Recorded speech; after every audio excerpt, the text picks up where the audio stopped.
हाय। Keynes take ने अपना recently result दिया वेडनेसडे को और स्टॉक क्रैश कर गया 20% से ज़्यादा आज की डेट पे। तो ऐसा क्या हुआ, उन्होंने रेवेन्यू ग्रोथ दी, अपनी year on year revenue growth उन्होंने 33% की दी। ऑर्डर बुक 9,000 करोड़ के हो गए और प्रॉफिट ग्रोथ भी हुई। वहीं क्वार्टर ऑन क्वार्टर उनकी जो ग्रोथ एक्सपेक्टेशन थी वो मैच नहीं कर पाए। 26% की ग्रोथ दी उन्होंने सिर्फ इस क्वार्टर में। तो अब हम समझते हैं उनकी कॉन कॉल को कि उन्होंने ऐसा क्या बोला, रेड फ्लैग्स क्या थे, और आगे अगर कोई इन्वेस्टर है तो उसको क्या चेक करना चाहिए कि अगर वो एक एंट्री या एग्जिट लेना चाहता है। तो पहला की इशू क्या था? पहला की इशू था कि जो मैनेजमेंट की गाइडेंस थी, पहले FY25 में उन्होंने Q4 में उन्होंने बोला कि 4500 करोड़ का करीब रेवेन्यू अचीव कर लेंगे, लेकिन फिर उन्होंने बीच में रिवाइज किया कि अब हम 4000 ही करोड़ कर पाएंगे। फिर अभी जो उन्होंने रिजल्ट दिए उसके हिसाब से उनका रेवेन्यू सिर्फ 3600 करोड़ ही है। तो यहीं पे एक नेगेटिव था। बार बार वो कमेंट्री करते हैं कि हम इतना अचीव कर लेंगे, लेकिन वो अचीव ही नहीं कर पा रहे। थोड़े दिन पहले भी मैनेजमेंट ने इंटरव्यूज़ दिए और लेकिन ऐसा कोई इशू हाईलाइट नहीं किया। उन्होंने कहा कि हम बहुत पॉजिटिव हैं कि हम रेवेन्यू अचीव कर लेंगे जो हमने टारगेट दिया है 4000 करोड़ का, लेकिन फिर भी वो अचीव नहीं कर पाए। फिर दूसरा इशू देखे तो दूसरे इशू में ये था कि उन्होंने ये ही नहीं दिया कि अपनी रेवेन्यू गाइडेंस ही नहीं दी। इस बार एनालिस्ट ने पूछा कि भाई बताइए आपकी रेवेन्यू गाइडेंस क्या है। उन्होंने कहा कि हम सिर्फ मार्केट से डबल ग्रो करेंगे, लेकिन अब ये हाइपोथेटिकल फिगर्स देने का कोई सेंस नहीं बनता है जब आप अपने रेवेन्यू गाइडेंस नहीं अचीव कर पा रहे हो। कुछ तो आप नंबर दो। अब आर्बिट्री नंबर सब एनालिस्ट लेंगे, कुछ भी करेंगे। तो उन्होंने ये गाइडेंस दी कि इंडस्ट्री करीब 15-16% से ग्रो करती है तो हम उसका डबल ग्रो करेंगे। तो अभी हम समझ सकते हैं कि वो उनकी गाइडेंस है कि 30 से 35% के बीच में ग्रो करेगी, लेकिन उनको एक एक्चुअल नंबर देना चाहिए था। अभी समझते हैं operating cash flow. Operating cash flow आज की डेट पे भी उनके नेगेटिव है -600 करोड़ से। तो उनका जो कोर EMS बिजनेस है वो तो 250 करोड़ का OCF जनरेट कर रहा है, पर जो मेन नेगेटिव OCF जनरेशन सीधे उनका मीटरिंग बिजनेस से हो रहा है जो कि करीब 850 करोड़ का है। और वहीं पे जो देखे तो जो उनके EMS बिजनेस से जो उनके वर्किंग कैपिटल डेज हैं वो भी कम हो गए हैं। तो स्मार्ट मीटरिंग बिजनेस इनको मेन पेन पॉइंट बन रहा है इनका अभी आज की डेट पे। फिर स्मार्ट मीटरिंग बिजनेस में हम और देखें तो क्या हुआ कि इनके जो रेवेन्यूज़ हैं, अभी पिछले साल उन्होंने इस साल में उन्होंने 900 करोड़ का रेवेन्यू जनरेट किया अपने मीटरिंग बिजनेस से, लेकिन उनके रिसीवेबल्स करीब 1300 करोड़ के हैं। तो ये चीज़ बड़ी मुश्किल हो रही है उनको मैनेज करना। उन्होंने भी ये कमेंट्री भी दी कि जो उनका पुराना मीटरिंग बिजनेस मॉडल था वही ज़्यादा बेटर था। जो नया बिजनेस मॉडल में वो शिफ्ट हुए कि भाई हम पूरा एंड टू एंड मैनेज करेंगे, वो जो उन्होंने इजी समझा था वो एक्चुअली में इजी उनके लिए निकला नहीं, क्योंकि उसमें बहुत डिस्कॉम का अप्रूवल चाहिए। फिर Tier 3 सिटीज़ में घर घर जाके लगाना मीटर, वो उन्होंने जो अंडर एस्टिमेट किया था कि इसकी कॉम्प्लेक्सिटीज़ को, आज वो उनको ये बहुत मेजर पेन दे रहा है। तो अब ये बोल रहे हैं कि अब हम सीधे पुराने मॉडल पे जाएंगे जहाँ पे सिर्फ हम मैन्युफैक्चर करेंगे मीटर और कंपनी को दे देंगे, वो अपना समझे।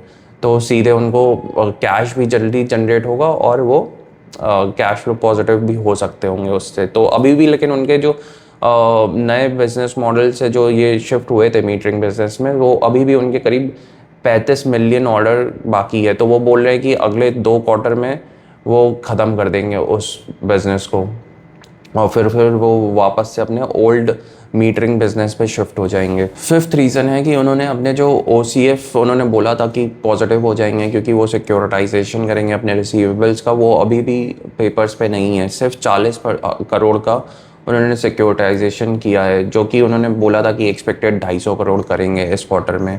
अब वो बोल रहे हैं कि अब आगे जाके अब अगले 3 क्वार्टर में वो 70-80% रिसीवेबल्स को सिक्योरिटाइज कर देंगे। ये भी मार्केट ने बहुत बड़ा रेड फ्लैग लिया है कि जो उन्होंने बोला फिर से उन्होंने अंडर डिलीवर किया, एक्चुअली में डिलीवर ही नहीं किया इस पॉइंट को। तो लास्टली जो इन्होंने फिर से जो 2-3 एक्विजिशंस किए हैं करीब 320 करोड़ के, उससे जो इंटैंजिबल्स क्रिएट हुए हैं उसका अमोर्टाइजेशन भी हिट हुआ इस क्वार्टर में पैट पे करीब 32 करोड़ का। तो उधर से भी एक ड्रैग क्रिएट हो रहा है इनके प्रॉफिट्स पे। इस वजह से ईपीएस कम हो रहा है। तो इस क्वार्टर में भी उनकी अर्निंग्स 91 करोड़ की थी। इसी अमोर्टाइजेशन की वजह से उधर भी ड्रैग देखने को मिला, तो प्रॉफिट कम हो गया उधर। अब देखते हैं, अब समझते हैं पॉजिटिव्स क्या हैं इस बिज़नेस के लिए। पहला पॉजिटिव है कि जो इनका कोर ईएमएस बिज़नेस है वो अभी भी कैश फ्लो जनरेशन अच्छे से कर रहा है, ग्रोथ अच्छी है और वर्किंग कैपिटल डेज भी कम हो रहे हैं। दूसरा, इनको कवच का अप्रूवल मिल गया है, तो उधर से भी इनको अच्छा, क्योंकि वो मार्जिन एक्रेटिव बिजनेस है, उधर से उनको अच्छा बिजनेस मिलेगा और अच्छा उनका रेवेन्यू जनरेशन प्लस एबिटा में उसको हेल्प करेगा। इनकी गाइडेंस है कि ओसैट से अगले 5 साल में ये लोग करीब 2,500 करोड़ रुपए कमाएंगे। फिर इनकी एक्सपेक्टेशन है कि ओसैट बिजनेस से ये अगले 5 साल तो 2,500 करोड़ का और रेवेन्यू करेंगे। फिर इन्होंने अपने बोर्ड में नए लोगों को बुलाया है, टाटा मोटर्स, बीईएल से, फाइनेंस डिपार्टमेंट, इधर उधर सब लोगों को एम्प्लॉय किया है। तो इसका मतलब वो अपने जो फिक्स है मैनेजमेंट में वो डिलीजेंटली कर रहे हैं फ़िलहाल। और जो इनका फिर एम्बिशन है वो तो हमने समझा ही कि करीब वो 30% की ग्रोथ की बात कर रहे हैं, लेकिन ये थोड़ा सा सब्जेक्टिव रहेगा यहाँ पे कि अब वो डिलीवर क्या करते हैं। अब फाइनली समझते हैं एज अ इन्वेस्टर हमें क्या देखना पड़ेगा। तो हमें क्या देखना पड़ेगा कि क्या मीटरिंग रिसीवेबल्स जो इनके 1365 करोड़ के हैं, क्या वो क्यू ऑन क्यू गिर रहे हैं consistently.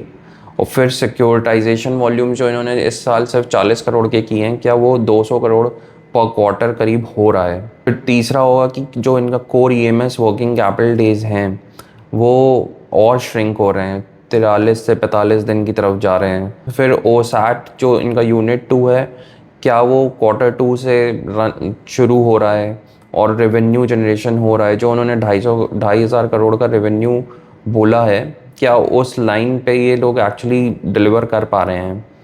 New metre business model से क्या वो लोग ओल्ड मीटर बिजनेस मॉडल पे जा रहे हैं। न्यू बिजनेस जो उनका जो ये न्यू मीटर बिजनेस मॉडल था जहाँ पे वो लोग अपना खुद का बिजनेस पूरा एंड टू एंड मीटरिंग कर रहे थे, क्या उसके नए ऑर्डर्स तो बिल्कुल ही नहीं दिखने चाहिए अब हमें उनकी बुक्स पे। जो उनका 35 मिलियन का जो फिलहाल का ऑर्डर बुक अभी बाकी है वो एग्जीक्यूट करने के बाद नए ऑर्डर्स तो बिल्कुल ही नहीं आने चाहिए। और जो कवच अप्रूवल है वो उनके लिए अपसाइड डिलीवर कर सकता है, लेकिन अब हमें देखना पड़ेगा उधर उनके कितने ऑर्डर्स आ रहे हैं और कितना एग्जीक्यूशन हो रहा है फ़िलहाल। तो ये सारी चीज़ें हमें अभी देखनी पड़ेंगी। अभी फ़िलहाल थोड़ा सा कॉशियस है मार्केट उनकी डिलीवरी पे। उन्होंने कंसिस्टेंटली जो उन्होंने बोला और डिलीवरी उन्होंने उससे कम ही की है हमेशा।